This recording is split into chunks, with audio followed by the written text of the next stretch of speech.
with Krishna in the role of a friend, we have the illusion of being equal to him. And he also accepts this illusion. This is a special condition of the Lord, which is called mugdha.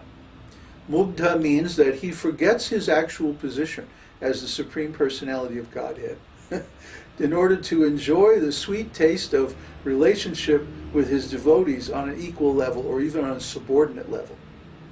For example, in parenthood, the devotee assumes the dominant role.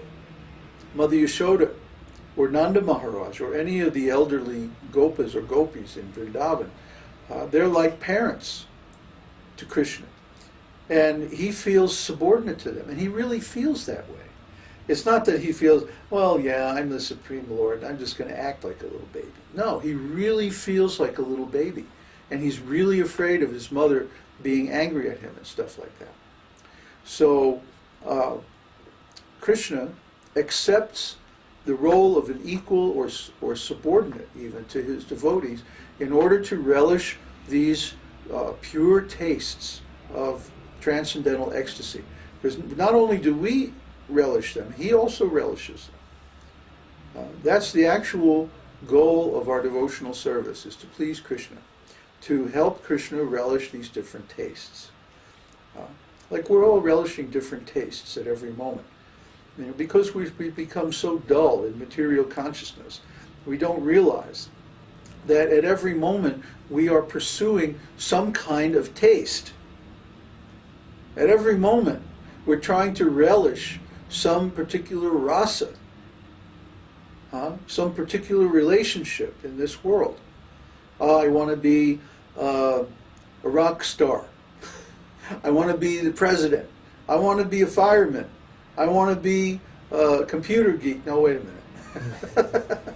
No, but all of these are tastes. Every one of them has a particular emotional flavor. And we're attracted to these emotional flavors based on our nature and on our conditioning and so many things. But like I said, in the material world, all these tastes are inharmonious. They all lead to suffering. Because they're based on some kind of an illusion or ignorance that I'm the enjoyer, I'm the owner, blah, blah, blah. So when we're in Mahamaya, all these tastes are basically poisonous to the soul. We feel like cut off from our real source of pleasure, and we're chasing it out through the senses, but we can never quite catch that taste. We can never quite grasp the pleasure that we're trying to achieve in material life. So we go round and round like a rat on a treadmill, you know. What are those things called? Those little Ferris wheel type things in the cage, and the rat runs on them. You've seen that, huh? What is that called? Wheel? Treadmill? Anyway, that kind of a thing is the way everybody in the material world is doing. They're running, but they're not really getting anywhere. They're not achieving their goal. But we can achieve our goal in Krishna consciousness, because Krishna is there. Krishna is real. And our relationship with him is also real in the sense of Bhagavad Gita 2:16, that says things that really exist are eternal, and things that are temporary don't have real existence. The Buddhists call this madhyamaka, the middle path. They say that everything that exists in this material world is empty. What does that mean? It means it doesn't have real existence. It's empty of reality. It doesn't have absolute reality. Its reality is only relative. So when we see these things in the material world and we try to enjoy them, we try to establish some rasa with them, we're always frustrated because none of these things are fully real.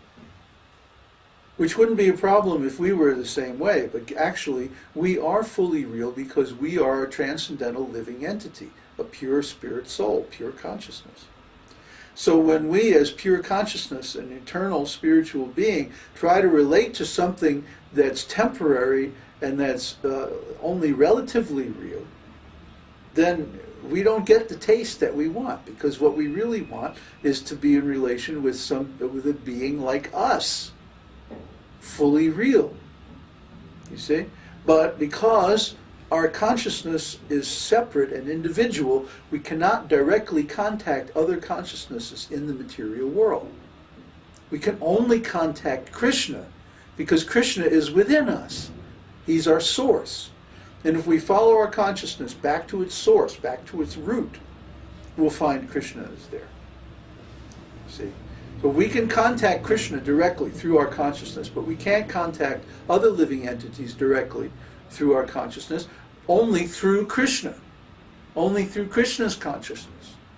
We can have nice relationships with other devotees as long as we're all Krishna conscious. See?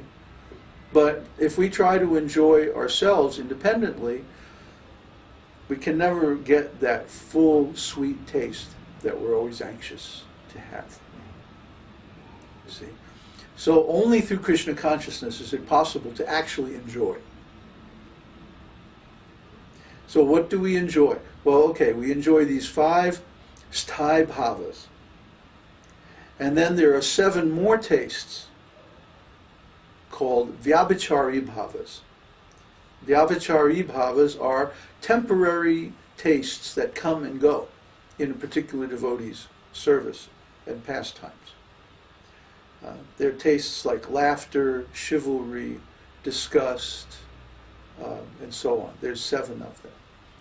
Okay, so there's 5 permanent tastes and 7 temporary tastes, or 12 altogether, rasas. 5 of them are sthāyi-bhāvas, or permanent flavors of devotional service. And the other 7 are temporary. They come and go, like waves on the ocean. And the different mixtures between the sthāyi-bhāva and the vyabhicārī-bhāvas are collectively called rasa, rasamrita, rasamrita sindhu, the ocean of the waves of the mellows of devotional service. You see? So one who can swim or on this ocean, or one who can navigate on this ocean by means of some boat, then he can go in the spiritual world and he can just wander eternally through all these wonderful pastimes and all of these unimaginable varieties of spiritual love. And Rūpa Gosvāmī here is giving us the boat.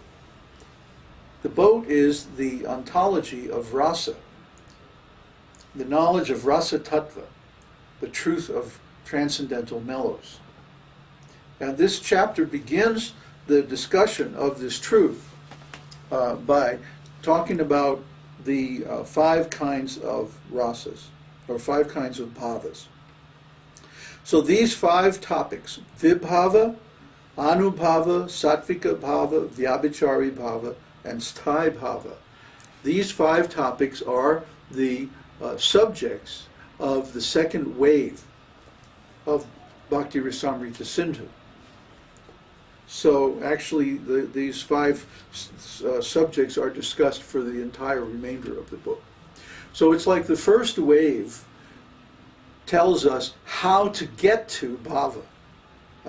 You have to get at least to the stage of anartha-nivritti. Anartha-nivritti is the stage of devotional service where all the unwanted or unnecessary activities and qualities are purified from the soul. And he becomes able to engage in pure devotional service. Up until that point, we are engaged in offensive devotional service. This is called kanishta adhikari. Kanishta adhikari, ka means with, and nishta means false. So devotional service that contains some fault, or some error, or some mistake, that's called kanishta. So the Kanishta Adhikari, Adhikari means one who is enabled or one who is authorized to perform devotional service. So the Kanishta Adhikari has some faults. And the Kanishta, he has some offenses. So the problem with the Kanishta Adhikari is that he does not have full knowledge of devotional service. He has not studied the Shastra. He has not mastered the philosophy. He has not understood the practice of devotional service properly. But when he gets to the point where he does understand it, then very quickly he comes to the Madhyama Adhikari. Madhyama means the middle. So the middle stage, in the middle stage, one understands what the actual process of devotional service is. And he very quickly attains the state of removal of all unwanted qualities, anartha nivritti. And after anartha nivritti,